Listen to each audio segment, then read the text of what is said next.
I got lack of oxygen to the brain about 5 minutes before birth. That's all I really know.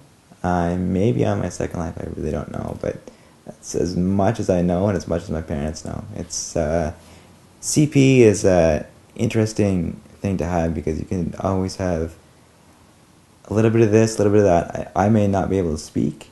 I can, but some people that have CP can't speak.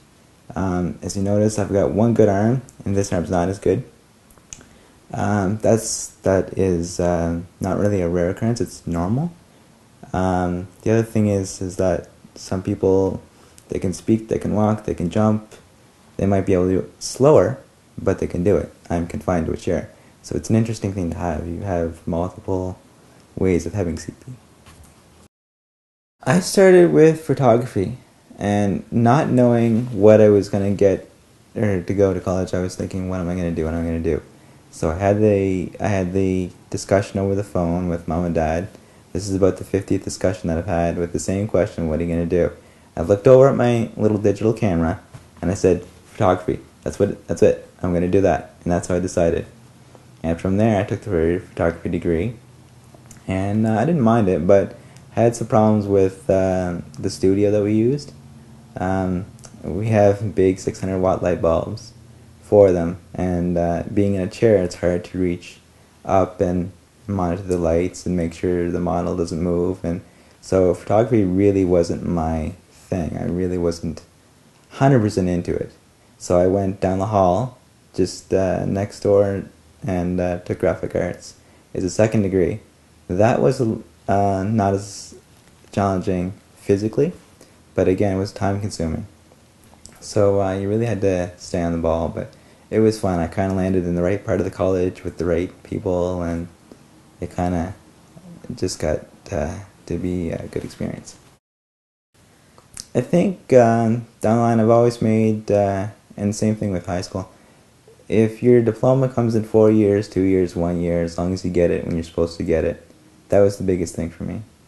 And then the next biggest thing is try and stay on pace. One of the things that I was reminded of while I was at college, but reminded just by myself, is that I'm here, I've got to stay on pace because I'm a little bit, I do things a little bit slower than most people, but my instructors were as good with giving me extra time a day, maybe two here and there if I needed it, but not too much.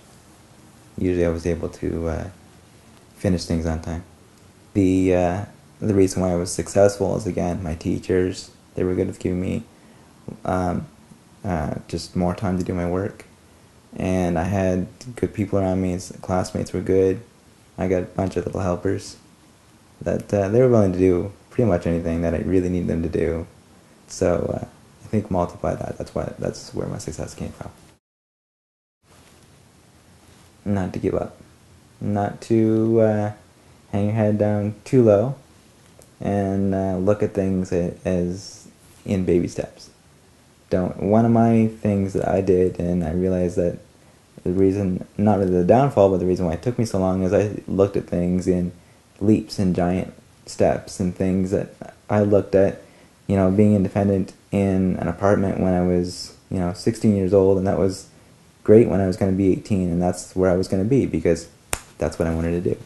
So it was almost like I never thought, I need help because I need people to come in, how to shower, how am I going to get to the mall and back, where's my transportation coming from? None of that actually went into my head. It was just, this is what I want to do.